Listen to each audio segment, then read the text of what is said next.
Buenos días, espero estén todos bien debido a las circunstancias. Esperamos pues hablar un poquito ahora acerca de lo que es el insomnio. Recordemos, como decía bien Eric de Enbiológica, que nos ha otorgado este tiempo para hablar con ustedes, que es una situación que se está dando pues secundaria a la pandemia. No siempre está relacionada con este tiempo no normal, ¿verdad? Pero también se presenta en otros tipos de alteraciones que vamos a ver más adelante, pero lo vamos a enfocar desde el punto de vista de esta cuarentena, ¿verdad? En lo que nosotros podamos nosotros hacer en darle seguimiento a lo que es el tipo de insomnio que nosotros podamos tratar y darle los consejos a nuestros pacientes o para beneficio propio de nosotros. Prácticamente cuando nosotros oímos la palabra insomnio, creemos que es el no dormir, ¿verdad? Simplemente no conciliar el sueño, sino que simplemente pues darle un seguimiento a lo que es la parte de seguimiento. Además de eso, tenemos que saber que está bien estructurada la palabra insomnio, incluso está en el DSM-4, ¿verdad? Que es donde están todas las enfermedades de tipo psicológico o psiquiátrico, en el cual se define como una dificultad para iniciar o mantener el sueño, o un sueño que es insatisfactorio, que se da durante por lo menos un mes, ¿verdad? Y también las repercusiones que son secundarias a este mal dormir, que son situaciones que pueden ser afectivas, sociales y laborales, ¿verdad? Pero como les digo, consecuente a la falta del sueño, ¿verdad? No se asocia en ninguna patología, ¿verdad? En la que nosotros podamos corroborar que sea aguda o crónica, o a ningún mal psiquiátrico o a ninguna causa ambiental.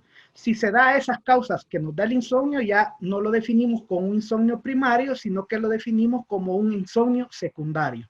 En el caso que se da más frecuente, pues es el insomnio primario, ¿verdad? El que se da directamente pues en el trastorno del sueño. Por lo tanto, los trastornos del sueño nos vienen a dar lo que se llaman el síndrome de falta de sueño. Esto está corroborado o conformado por diferentes anomalías, ¿verdad? Que son las que nosotros queremos saber, ya sea, como decía, para nuestros pacientes o para nuestros saberes, si nosotros somos alguna persona que da seguimiento, pues, al buen estado de salud. Entonces, el trastorno del sueño nos engloba lo que es propiamente la dificultad para dormir, ¿verdad? Pero también incluye la dificultad para mantener ese sueño, porque nosotros podemos dormir, pero no lo podemos mantener, ¿verdad? Son las personas que se despiertan a media mañana, a medianoche o en la madrugada.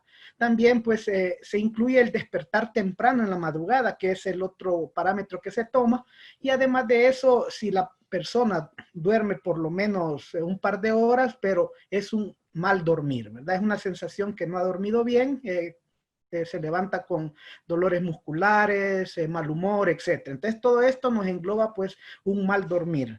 Además de eso, pues se dan trastornos no solo en la noche, ¿verdad? Relacionadas con el sueño, sino que se dan trastornos secundarios ya durante el día, en el cual el paciente presenta cansancio, ¿verdad? También presenta un sueño agregado que no ha podido recuperar durante la noche, empieza a presentar síntomas de ansiedad y depresión, ¿verdad? Y se dan trastornos de la memoria y una reducción de la atención. Esto lleva pues a un mal trabajo, a una mal relación familiar, sentimental, etcétera. Y además pues se presenta ya lo que es la irritabilidad y el nerviosismo, pues consecuente pues a este mal dormir. Entonces, como vemos, pues no solo es la parte de dormir, sino que todos los efectos secundarios que conlleva pues este tipo de mal dormir, ¿verdad?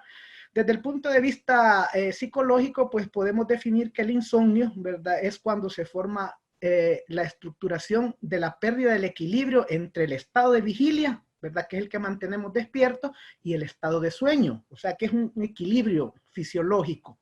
Prácticamente la agripnia es el déficit en cada uno de esos centros del sueño, o sea, los que van a producir el sueño. Está el cuerpo cabelloso, la corteza, el hipocampo, etcétera, que son los que nos producen el sueño.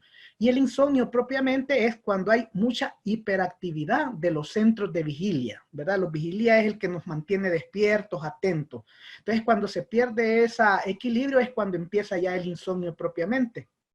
Y esto es muy importante desde el punto de vista de tratamiento, porque la mayoría de personas, ¿verdad? Creemos que el insomnio se da debido a trastornos en estas estructuras que nos da el sueño, pero no. lo primero que tenemos que reconocer es que la mayoría de insomnios son porque estamos hiperactivados en nuestro sistema de vigilia, que usualmente inicia con un estrés. Entonces, esto es muy importante conocerlo desde el punto de vista terapéutico. Y la vigilia se mantiene pues prácticamente por tres estructuras, que es el hipotálamo posterior, el SARA o síndrome retículo ascendente y el tallo cerebral. Y el sistema reticular ascendente pues son proyecciones nerviosas que se van a la corteza cerebral. Entonces todo esto nos mantiene en vigilia, ¿verdad? Es el que normalmente debería de ir disminuyendo toda esta actividad cuando empieza ya la somnolencia. El sueño se manifiesta de dos etapas. Una es la etapa no REM, ¿verdad? Que está relacionada con el movimiento ocular, y el sueño REM. El sueño no REM no hay movimientos oculares, que es lo típico. Y en el sueño REM sí hay movimientos oculares durante el sueño. Y esto es muy importante porque el sueño REM es el que nos da un sueño profundo y adecuado. Pero para llegar a eso tiene que pasar sobre las etapas del no REM. Y eso es muy difícil porque muchas veces por cuestiones de distracciones, etcétera, no podemos alcanzar ese protocolo de seguimiento para formar un buen sueño.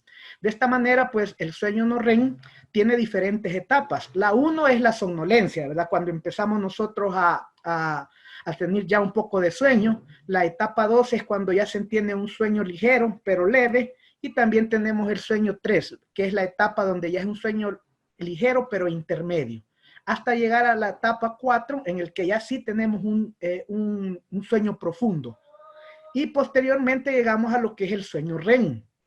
Aquí se llama el sueño REM, que es donde estamos ya totalmente dormidos, pero se llama también sueño paradójico porque a pesar de que estamos abstraídos totalmente en nuestro medio, nuestro sistema cerebral está como que estuviera despierto, está en vigilia, ¿verdad?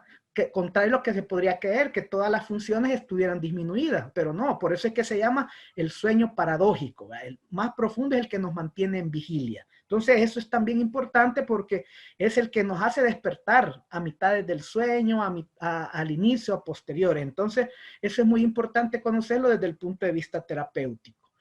Cuando nosotros tenemos un periodo de sueño que lo normal serían 8 horas, se van dando esas etapas, como decía, primero empieza la etapa de vigilia, después la somnolencia, la etapa 1, la etapa 2, ¿verdad? Hasta la etapa 4, y después se forma un ciclo 5 o ciclo REM, que es el más profundo. Pero normalmente eso se va alternando, ¿verdad? Va un ciclo REM, uno no REM, etc. Entonces, prácticamente durante el sueño, normalmente tendemos espigas de vigilia activados, ¿verdad? Entonces no es un sueño que vamos a participar abstraídos, ¿verdad? Sino que normalmente estamos en una etapa de vigilia, o sea, estamos protegiéndonos, ¿verdad? Esa es la ontología que nos da el sueño, ¿verdad? No es solo descansar, sino que también mantenerse en vigilia. Y aquí están los neurotransmisores que se activan, ¿verdad? En la vigilia está la acetilcolina, noradrenalina y serotonina que están activas en la vigilia cuando estamos despiertos. Ya cuando empezamos con la somnolencia ya se van inactivando y a medida vamos en la etapa de reconocimiento del sueño propiamente, pues ya llegamos a lo que es prácticamente pues la inactivación de estos mismos neurotransmisores.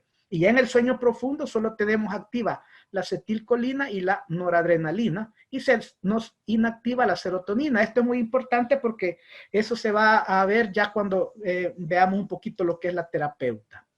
Las causas del insomnio son variadas.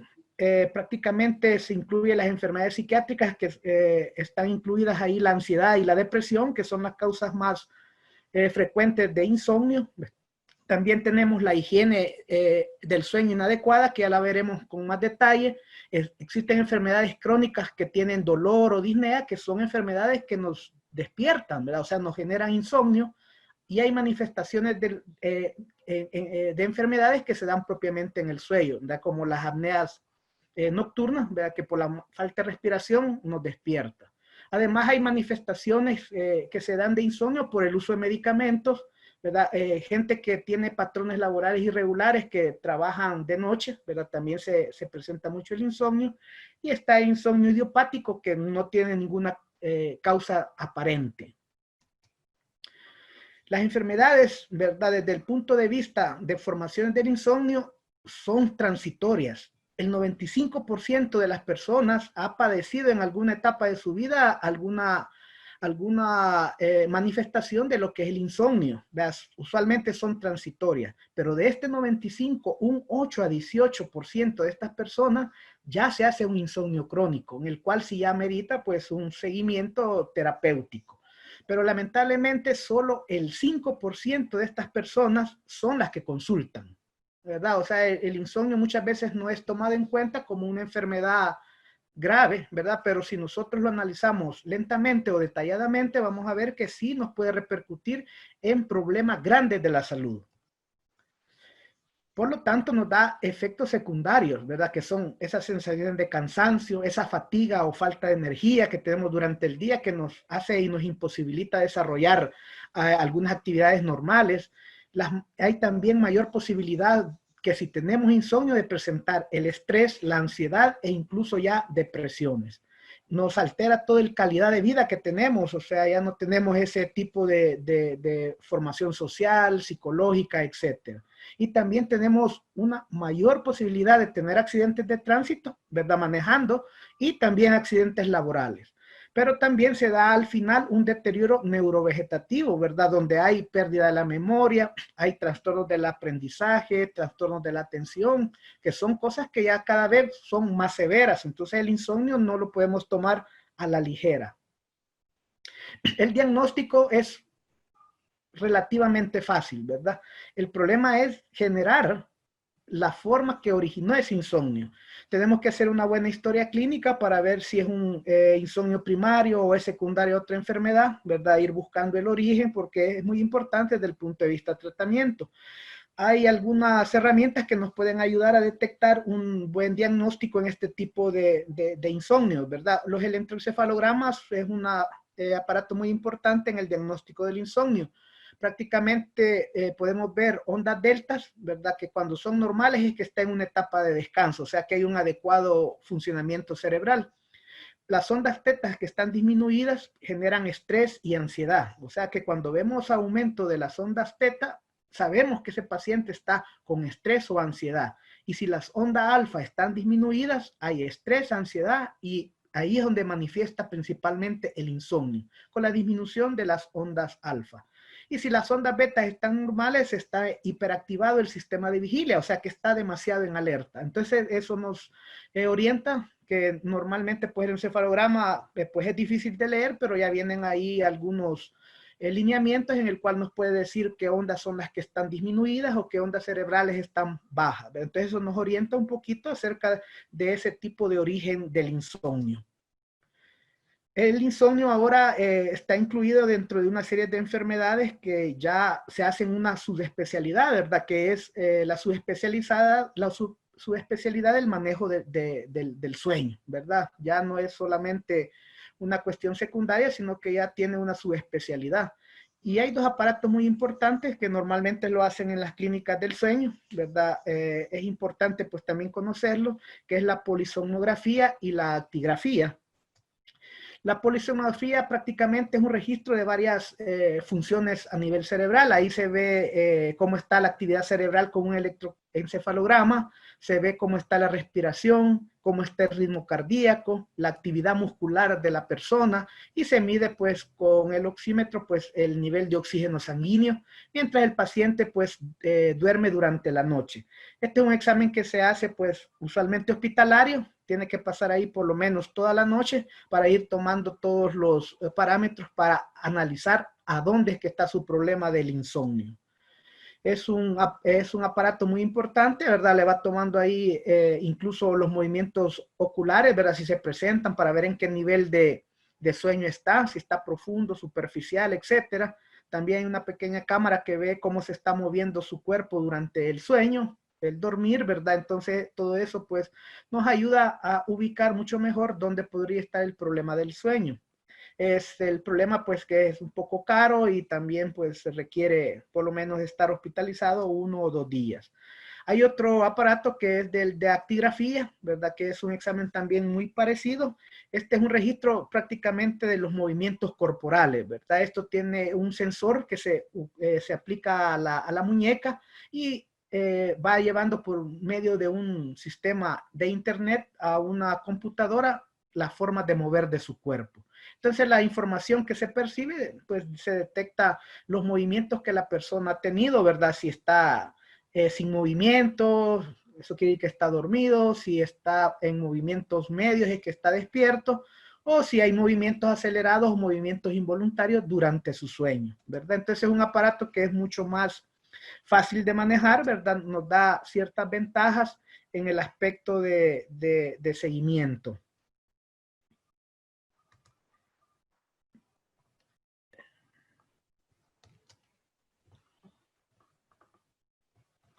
Vamos.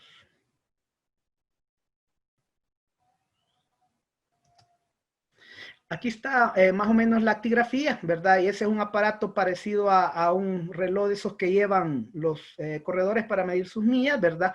Y ahí va viendo más o menos pues los movimientos que se hacen con el dormir, ¿verdad? Esto pues es muy importante porque nos ayuda a ver todos los movimientos que ha tenido durante la noche, y ese es más barato, ¿verdad? Y lo podemos tomar incluso en tiempos que pueden ir desde 7 días hasta por lo menos un mes, ¿verdad? Entonces nos da más o menos un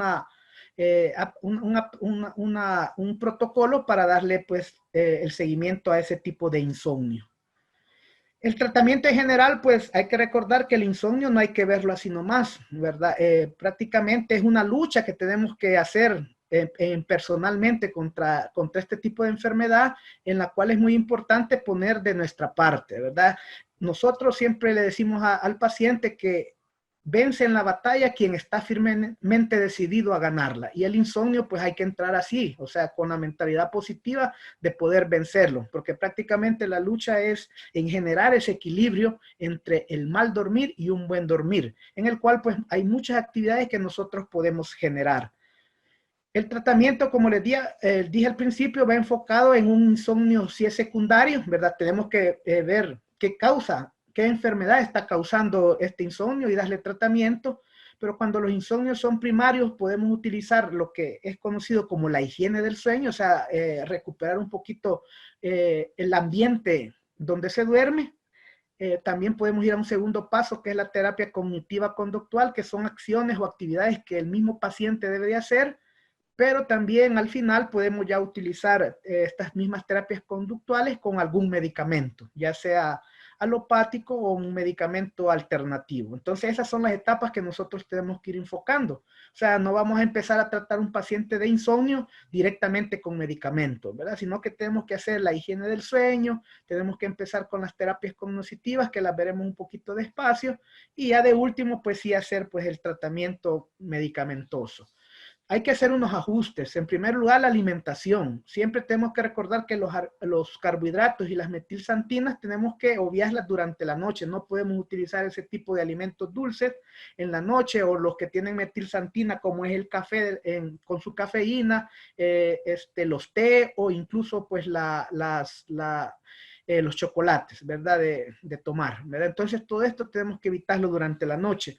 También acordémonos que hay alimentos que pueden causarle una intolerancia alimentaria a la persona, y esto le despertaría, ¿verdad? Como podría ser si es intolerante a la leche, toma leche durante la noche y hay una distensión abdominal, y esa generación de gases pues le da un insomnio secundario. Hay que evitar el alcohol, ¿verdad? Porque cuando son niveles altos pues pueden causar somnolencia, pero en alcoholes en medidas bajas pues generan insomnio. Y siempre recordar que hay que acostarse por lo menos 2 horas después de haber cenado. Entonces son cambios que tenemos que hacer en la actitud de nuestro paciente. También dentro de la alimentación tenemos que recomendarle alimentos que sean ricos en activadores de todos los sistemas neurotransmisores, ¿verdad? Por ejemplo, tenemos las nueces, el maíz y las patatas y los tomates, que son ricos en melatonina, ¿verdad? Son los alimentos más ricos en este tipo de sustancia, ¿verdad? Entonces los podemos utilizar.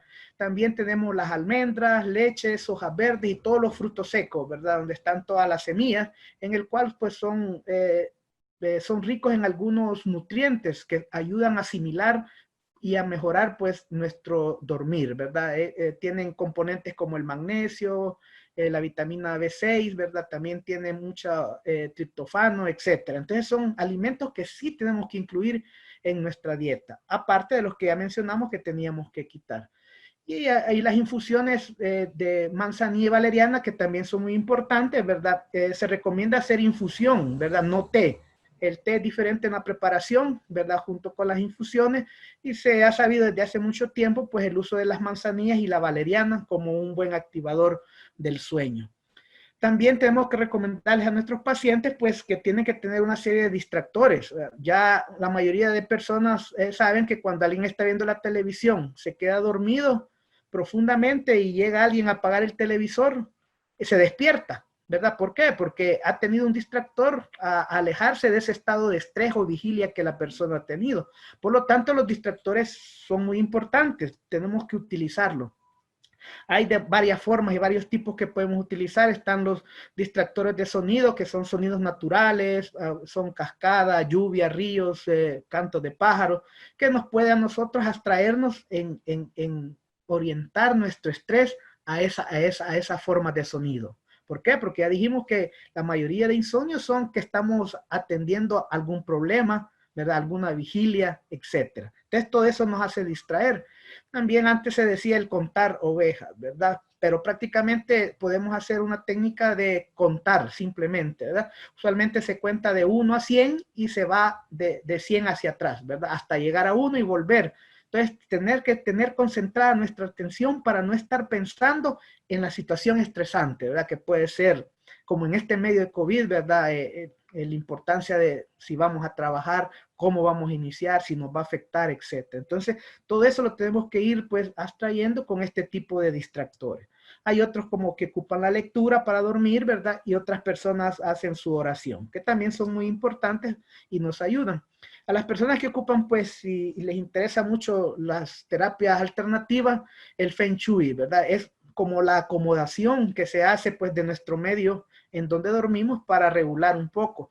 Y los puntos que el Feng Shui, que es la medicina tradicional china, siempre nos hablaba de las habitaciones de preferencia tienen que ser cuadradas o rectangulares para manejar la energía continua dentro de esa habitación. Las cabeceras de nuestra cama tienen que ir hacia una pared sin ventanas, ¿verdad? Además de eso, no tiene que tener nada colgante en el techo que esté arriba de la cama. Si hay una lámpara o algún ventilador, tiene que ser del mismo color del cuarto, ¿verdad? Y la habitación se tiene que pintar pues de colores suaves, ¿verdad? Que son colores que ya los vamos a ver más adelante. Y tener espejos que no estén frente a la cama o que se reflejen, ¿verdad? La cama. Entonces todo eso hay que tenerlo en cuenta para el famoso Feng Shui. Y también es importante pues poner plantas que estén cerca de la ventana, no solo porque ellos producen oxígeno y nos absorben el CO2, sino que también generan la energía negativa, la eliminan. ¿Verdad? Son plantas que tienen que ser plantas sin espina o plantas que no tengan hojas grandes. Los que ocupan siempre estas terapias alternativas, recordar la amatista, que es un tranquilizante natural, ¿verdad? Se ocupa principalmente para el insomnio y también para otras cosas que nos pueden ayudar a controlar el insomnio. Entonces la amatista es la piedra pues del insomnio. Ya occidentalizando todos estos conocimientos, pues se llegó a lo que conocemos como la higiene del sueño, que prácticamente es el conjunto de prácticas necesarias para un buen dormir, para conciliar ese sueño de la noche, pero no solo que sea la cantidad, sino que sea un sueño de calidad. O sea, esa es la famosa higiene del sueño, que son cuestiones que nosotros tenemos que ir preparando pues para tener un buen dormir, que como les decía es la primera etapa de tratamiento en un insomnio. Por ejemplo, siempre tenemos que decir a nuestros pacientes que tienen que tener un horario de dormir y una hora de levantarse, aunque no tenga que hacer nada, ¿verdad? O sea, eso es muy importante. A veces estamos viendo televisión o queriendo que nos dé sueño, pero no, tenemos que hacer ese horario que a tal hora ir a dormirse, ¿verdad? Si usted hace siestas menores, tiene que ser por lo menos de ese sueño diurno, por lo menos no mayor de 45 minutos, ¿verdad? Lo que habíamos mencionado de evitar las bebidas alcohólicas por lo menos 4 horas antes de acostarse, la cafeína 6 horas antes de acostarse, 4 horas antes de acostarse ningún tipo de alimento. Sí se puede hacer un pequeño refrigerio, que puede ser normalmente un vaso de leche, que ya se sabe que es un buen regenerador del sueño, con un poco de avena mosh, ¿verdad? En hojuelita. También hay que hacer ejercicio regular, pero que no sea en la noche, ¿verdad? Sino que en la tarde o al iniciar la noche. También es muy importante usar ropa de cama cómoda y acogedora. Si se puede regular las temperaturas, hay que bloquear el ruido y bloquear la luz, ¿verdad? La luz es muy importante, que sean cuartos oscuros, ¿verdad? Y también pues hay que reservar las camas como dicen los psiquiatras, que solo se ocupan para su uso, que es dormir y para el sexo, ¿verdad? No tenemos que hacer cuestiones de trabajos o diversión de aparato, etcétera, en la cama, porque la mente va activando cuando ya llegamos a la cama. Entonces la cama se ocupa principalmente pues para dormir. Por lo tanto, tenemos que ordenarle a nuestro paciente que haga un cambio total de su cuarto, ¿verdad? Tiene que ordenarlo como sea para generar y generar ese ambiente de tranquilidad. También la cromoterapia es muy importante. Como decía, hay colores que son para activar la energía, hay colores para suavizar esa energía y hay colores que nos ayudan a recuperar nuestro sueño.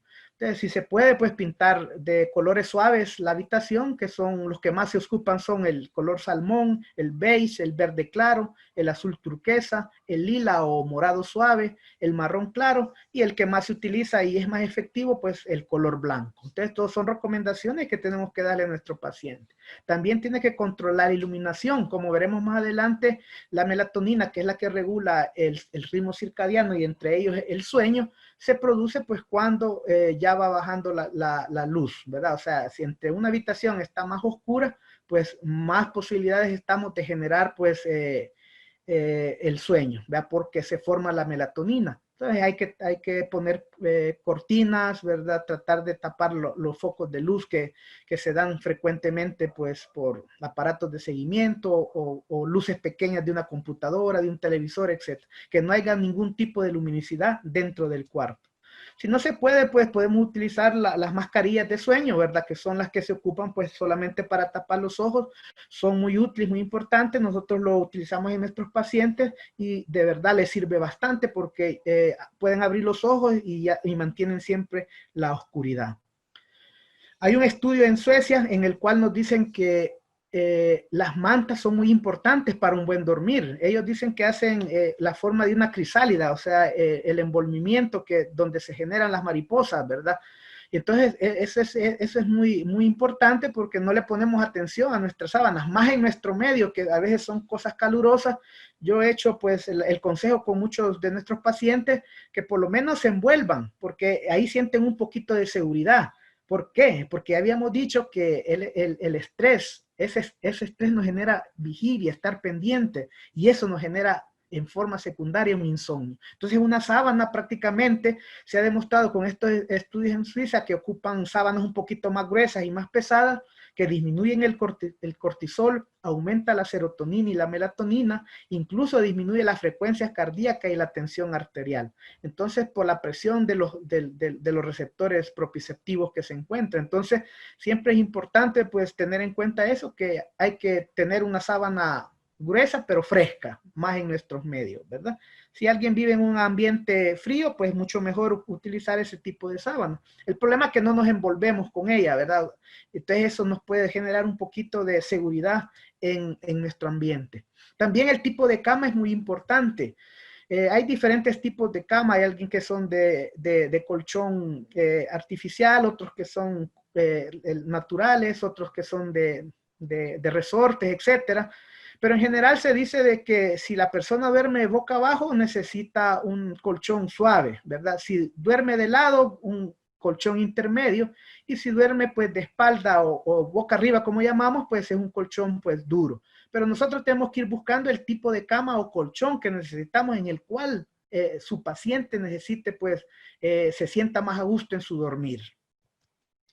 También recordar las enfermedades geofísicas o geopatías, ¿verdad? Que son enfermedades que se pueden generar por cuestiones que se dan a nivel de la Tierra, ¿verdad? Y aquí tenemos las famosas líneas de Harman-Curry, ¿verdad? Que son prácticamente paredes que se dan en toda la Tierra, ¿verdad? Son paredes bioenergéticas que vienen desde la energía telúrica del centro de la Tierra, que son las de Harman, y las que vienen de las energías cósmicas, que vienen del espacio, ¿verdad? Que son las líneas de Curry. Estos forman en todo nuestro ambiente estructuras que pueden ir variando entre 4 hasta 16 kilómetros, ¿verdad? Entonces, eso también, si usted está, su cama está en una línea Harman, principalmente donde se cruzan dos líneas Harman o una de Harman con una de Curry, y tiene su cama ahí, le va a causar insomnio.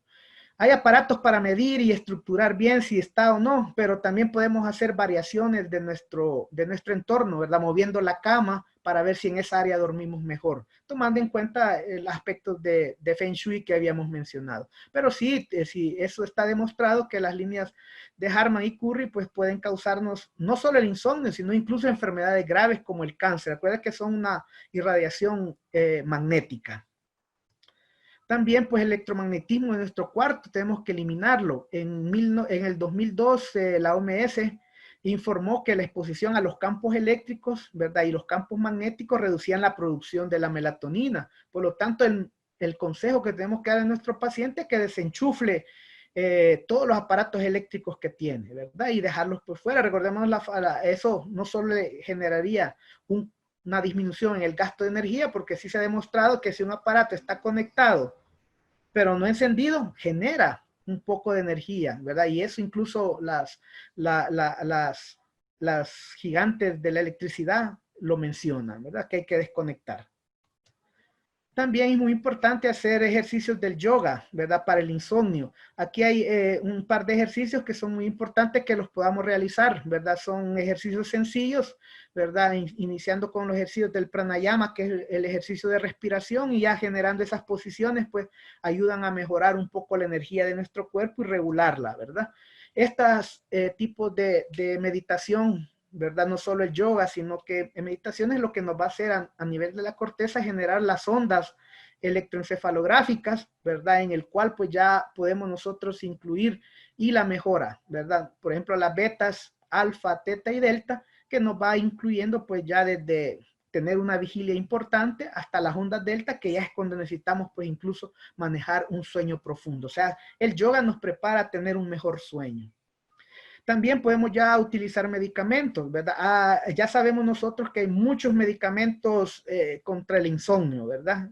Sabemos y conocemos también todos sus efectos secundarios, ¿verdad? Y también, pues, el tipo de estado que ocasionan estos pacientes. Estos medicamentos alopáticos lo que hacen es bloquear los sistemas de función cerebral y prácticamente es una disminución de toda la actividad de estos medicamentos. Pero nosotros desde el punto de vista biológico podemos utilizar algunos secundarios, por ejemplo, los que son antihistamínicos inhibidores de los receptores H1. Uno es el famoso doxazolamina, ¿verdad? Que en nuestro medio se conoce como el psiconeural, ¿verdad? Eso reduce el tiempo de inicio del sueño, incrementa la profundidad y la duración del sueño, ¿verdad? Esto lo vamos a utilizar en una forma terapéutica, pues, con presura, ¿verdad? Recordemos que también no tiene, tiene efectos secundarios, ¿verdad? Y estamos usando dosis máxima, ¿verdad? La dosis máxima, pues, son 25 miligramos, ¿verdad? Entonces, estamos usando la dosis máxima, entonces tenemos que tener un poquito de cuidado en los efectos secundarios que puedan dar. Y lo utilizamos cuando de verdad el paciente esté con la patología del insomnio muy activada, ¿verdad? Ya después podemos utilizar algunos medicamentos alternativos, ¿verdad? La fitoterapia, en el cual está la valeriana, que la valeriana la recordamos porque ayuda a disminuir el estrés, la intranquilidad y la irritabilidad. Entonces, cuando nosotros tengamos un paciente que sea de estas características, vamos a usar valeriana, ¿verdad? Porque no vamos a utilizarlo si tiene una enfermedad secundaria. Entonces, cada medicamento tiene su forma de utilización. Entonces, las valerianas, pues, lo ocupamos en las infusiones, en tinturas, líquidas. Lo que más se ocupa son las cápsulas. Normalmente son 450. Se dice que tienen que tomar 2 en la mañana y 2 en la noche antes de acostarse. Si todavía así no le funciona, pues podemos utilizar otras 2 cápsulas al mediodía para hacer 6 cápsulas diarias, ¿verdad? Que no tiene tantos efectos secundarios como los otros. Y también hay otros efectos terapéuticos que podemos ocupar. la pasiflora, la manzanilla, el miltistle para drenar el hígado, que tiene mucho que ver con el estrés emocional, el astrálago, el lúpulo, el cava, y la hierba de San Juan cuando ya el estrés ya esté asociado pues a un poco de depresión. Y de los medicamentos, ¿verdad?, más importantes que utilizamos para el dormir, pues está la melatonina. La melatonina es una hormona que la tenemos regularmente en nuestro organismo, ¿verdad? El mismo cuerpo la produce a nivel cerebral y la melatonina tiene la función de regular todo el ciclo circadiano. El ciclo circadiano, pues, es reloj biológico que va a regular y a programar todas las funciones fisiológicas en un periodo de un día o 24 horas. O sea, la melatonina le da la orden al cuerpo durante 24 horas que tiene que comer, que respirar, ¿verdad?, que alimentarse, etcétera. Entonces, toda esa actividad la regula la melatonina. Pero además de eso, tiene la función de regular el sueño. Lamentablemente, la melatonina va disminuyendo con la edad. Prácticamente la melatonina en los niños pequeños no se produce, ¿verdad? Pero tiene una máxima producción durante la infancia, donde son sueños y actividades metabólicas bastante grandes cuando el niño está creciendo, ¿verdad? Ya en la juventud, ¿verdad?, o pubertad, ya va disminuyendo y llega a una disminución máxima entre 30 a 35 años. O sea que de 35 años en adelante ya la melatonina ya se va produciendo menos. Ya no se diga pues a los 50, 60, etcétera, que ya es todavía más baja la producción de melatonina. Entonces, todo eso genera pues irregularidad en conciliar el sueño. También pues la melatonina regula lo que son no solo el ciclo circadiano, sino que el ritmo circadiano. El ritmo circadiano es diferente, ¿verdad? Son oscilaciones variables biológicas en intervalos regulares de ese tiempo, ¿verdad? Porque no es un ciclo que es continuo, sino que es un ciclo que se va utilizando según lo que el cuerpo requiere, ¿verdad? Y esto pues se conoce como cromobiología o cronotipia. Estos cronotipos son muy importantes porque así vamos a ver a qué nivel es donde más se produce en nuestro paciente la melatonina. Hay alguna serie de encuestas que usted le hace al paciente para ver más o menos a dónde es el periodo máximo de producción de melatonina en su paciente. Son 3 tipos de producción, el matutino, el vespertino y el intermedio, pero el más importante es el intermedio, o sea, es cuando la melatonina se produce a las 2 a.m., a las 2 de la mañana, y el dormir tiene que ir entre 12 de la mañana, ¿verdad? Y 8 de la mañana, ¿verdad? O sea, es el periodo nocturno. Entonces, ahí está el 50% de la producción de melatonina. Hay otros periodos que son diferentes, pero no tienen mucho que ver con el insomnio, ¿verdad? Sino que nos ayuda a ubicar pues a nuestro paciente en qué tipo de producción de melatonina, porque la melatonina se ocupa en tratamientos a corto plazo de insomnios primarios y principalmente, como decía, en personas mayores de 55 años, ¿verdad? Pero además de eso, la melatonina tenemos que usarlo en lo que se llama el síndrome de las fases de sueño retrasadas, ¿verdad? Que son sueños acumulados que no se han producido normalmente, ¿verdad? Estos trastornos son siempre trastornos del ritmo circadiano, ¿verdad? Que alteran el sueño, incluso la temperatura corporal y los ritmos biológicos que habíamos mencionado. Entonces la melatonina es mucho más eficiente en lo que se llama el síndrome de la fase de sueño retrasado, en el cual la característica de estos pacientes que necesitan más melatonina son personas que duermen livianamente durante las horas primarias de la noche, pero ya en las etapas finales, en la madrugada, es donde duermen más profundamente, ¿verdad? Son personas que tienen las características que no responden a los estímulos sonoros, son las personas estas que no los despierta ningún despertador, ¿verdad? Valga la redundancia. Y son las personas que tienen un difícil despertar, o sea, les cuesta levantarse, les cuesta ir a bañarse, etc. Entonces, ese tipo de paciente es el que nosotros tenemos que ir ubicando, que es el que necesita la melatonina, porque la melatonina, si se han fijado, si no la podemos usar, va a ser bien difícil, ¿verdad? Y le vamos a estar metiendo dosis exageradas a nuestros pacientes, creyendo que realmente necesita pues la melatonina, y no. Ya habíamos mencionado que la mayoría de insomnios son generadores de estrés, o sea, necesitamos medicamentos que regulen el estrés y la ansiedad. La melatonina, pues podemos ocupar de 3 miligramos a 6 miligramos, ¿verdad? Ya si pasamos de 6 miligramos, no podemos, ¿verdad? 6 miligramos es la dosis máxima, porque si no le ayuda a los 6 miligramos, ya no le va a ayudar, ¿verdad? Entonces, tenemos que buscar otra causa de su insomnio. También se ha ocupado muy importante, pues, lo que son las florales de Bach. Las florales de Bach, pues, fueron las que descubrió estudió el doctor Edward Bach en Inglaterra, ¿verdad? Tenemos nosotros las que nos ocupamos para lo que es el insomnio, dependiendo del tipo de personalidad que le tenga el paciente, pero tenerlas en mente. El olmo, ¿verdad? Muy importante. El acebo, el hojarasco y el impaciencia, ¿verdad? Y esas son las esencias florales que nosotros vamos a utilizar.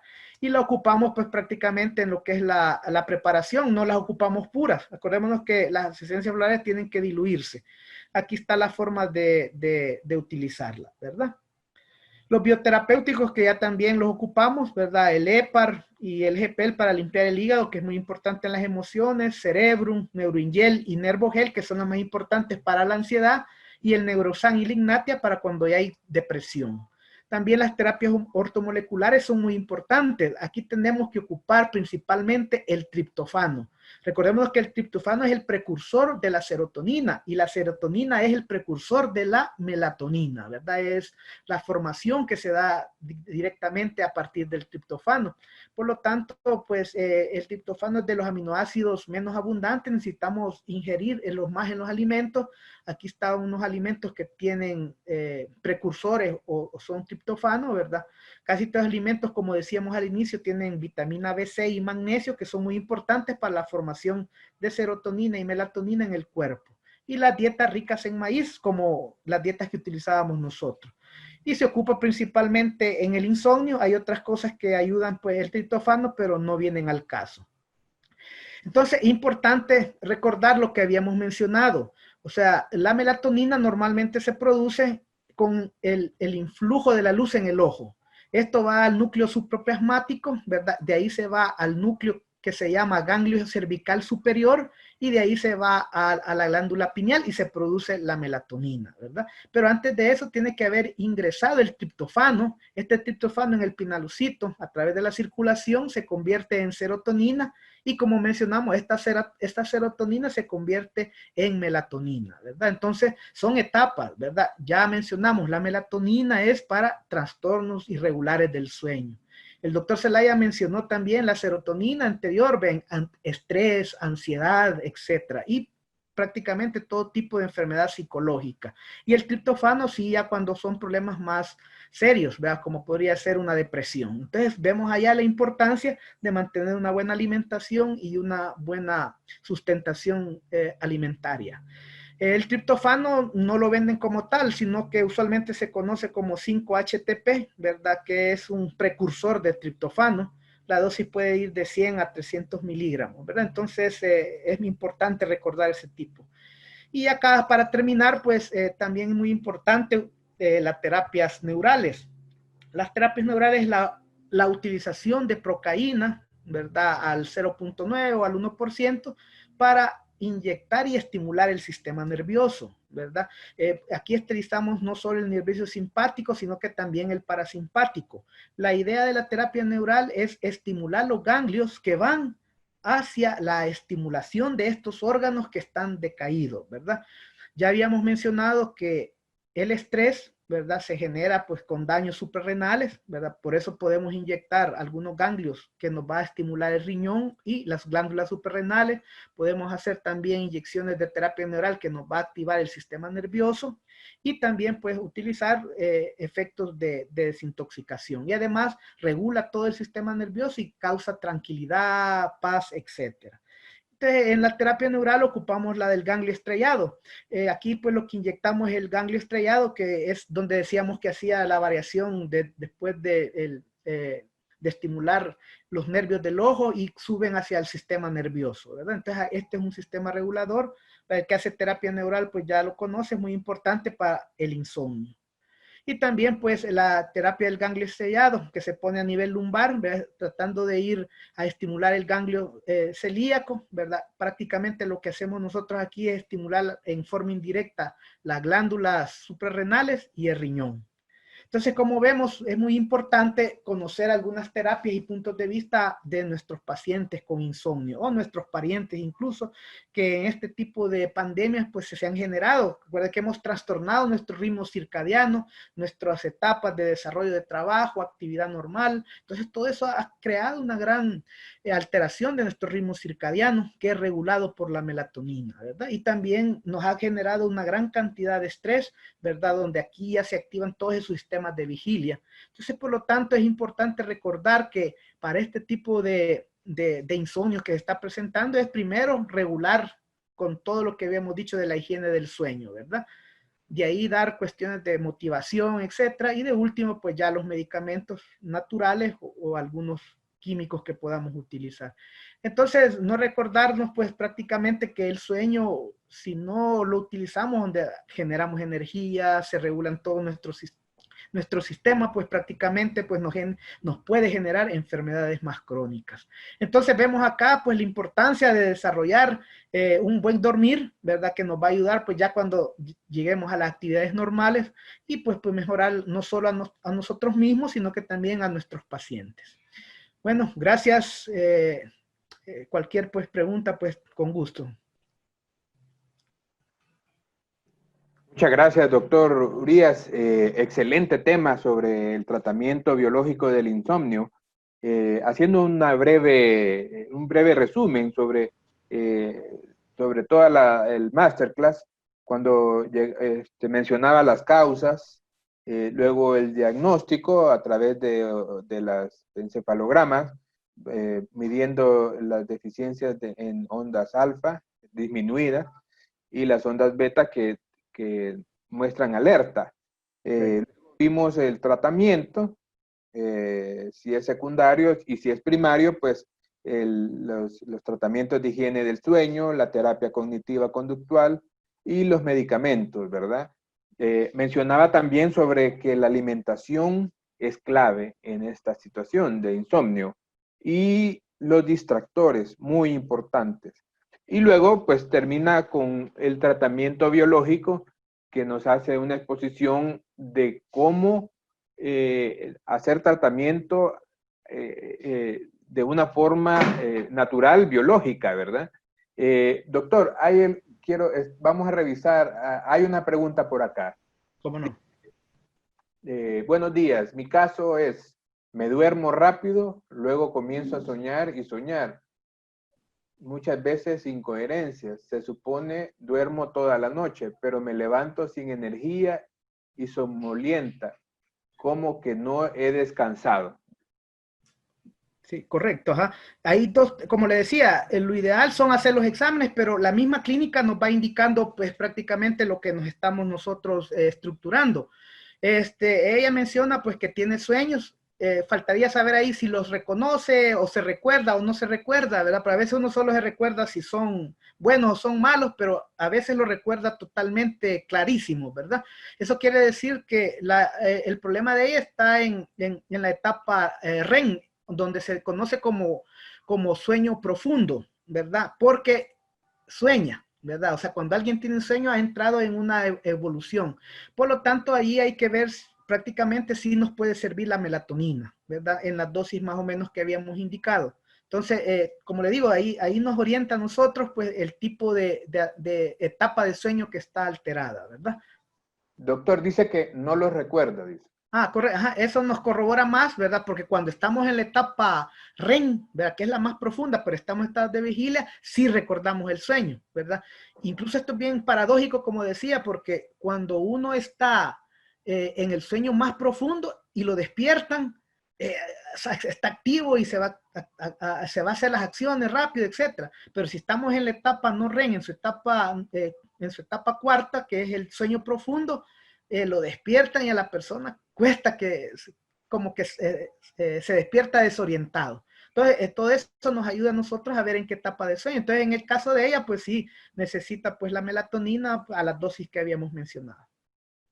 Gracias, doctor. Aquí tenemos una pregunta acerca, ¿cómo hago para identificar dónde cruzan las líneas de Hartmann en nuestro hogar? Sí, es una muy importante, como le digo, el tema y el tiempo aquí no nos da para explicar tantas cosas, pero son muy importantes. Las líneas de Harman-Curry son prácticamente unas paredes que van desde el centro de la Tierra, donde se generan, ¿verdad?, por la energía telúrica, y chocan en la ionosfera, que es donde se producen y vienen a caer los rayos cósmicos de Curry. Entonces, eso generan cuadrantes, ¿verdad? Hay aparatos, ¿verdad? Hay sistemas con los que usted puede medir, ¿verdad? Hay algunos en los que creen en la cinética, pues es los famosos que usaban los gambusinos para ocupar, que son las varitas estas, ¿verdad? De hierro, metal o alguna madera, o de madera o una rama incluso, que iban, ¿se acuerdan que en las películas sale que iban buscando el agua? Todo eso nos ayuda pues a orientar si hay alguna alteración de la forma de Harman. Es una forma empírica, ¿verdad? También se dice de que si en los puntos de unión de estas líneas de Harman, usualmente hay hormigueros o hay concentración de insectos, ¿verdad? Entonces todo eso nos orienta. También lo que se hace es una forma de cambiar pues la forma de donde está nuestra cama, o sea, a veces nosotros acomodamos nuestra cama al cuarto, ¿verdad? Entonces, si aquí está más cómodo, pues mejor, o aquí no nos estorba menos la cama, pues, pero podemos hacer cambios y ver en qué en qué parte de ese cuarto nosotros, aunque sea incómodo, pues para el cuarto, podemos ver en qué tipo de lugar es más fácil dormir, ¿verdad? Y también se ha demostrado que pueden ocupar los gatos, ¿verdad? Si alguien tiene la mascota, a donde se va a reposar el gato, ahí es una buena zona de reposo. Los gatos tienen esa sensibilidad genérica para detectar ese tipo de electromagnetismo. Interesante, doctor. Hay una persona que tiene dos preguntas. Sí. Dice, tengo 58 años y duermo aproximadamente, profundamente, 4 a 5 horas. Y cuando uno sueña es porque se ha dormido bien. ¿Qué pasa cuando tienes periodos de que no sabes si fue sueño o realidad? Correcto, sí. O sea, cuando uno ha hecho un sueño profundo, ha llevado a lo que decimos la etapa 5 o sueño REM, allí es donde recordamos totalmente el sueño, ¿verdad? Cuando es menos profundo, sabemos que hemos soñado, pero no lo recordamos. Entonces recordamos, él tiene 55 años, dijo, creo, o bueno, 50 por ahí, pero ya los niveles de melatonina ya van disminuyendo, ¿verdad? Entonces, el cuerpo se va acomodando. Acordémonos que es un estado fisiológico y a veces la gente se acostumbra a no dormir las 6 o 8 horas que necesitamos. Incluso a veces hay personas que se acomodan tanto que 4 horas son suficientes en su dormir, ¿verdad?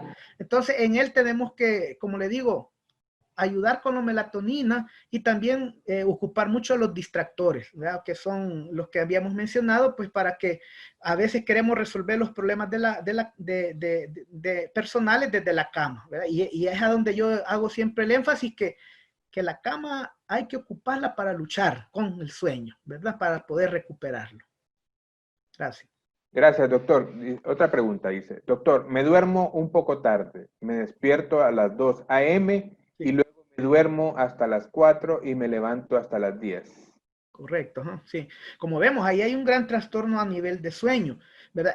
Usualmente hay en lo que se llama la medicina tradicional china, ¿verdad? Que si alguien empieza su despertar entre 1 y 3 de la mañana, es el hígado el que nos está mal funcionando. Por lo tanto, si se fijaron, aquí mencionamos para dormir algunos descongestionantes o desintoxicadores hepáticos, como era el miltistle, el gepel, el hepar. ¿Por qué? Porque el hígado es un generador bioenergético del sueño, ¿verdad? Entonces, si lo tenemos congestionado o estamos estresados, pues no nos genera. Entonces, ahí lo que hay que hacer es tratar de hacer la cronología de un buen dormir. O sea, tenemos que hacer un cambio total de nuestro entorno para tener una buena higiene del sueño.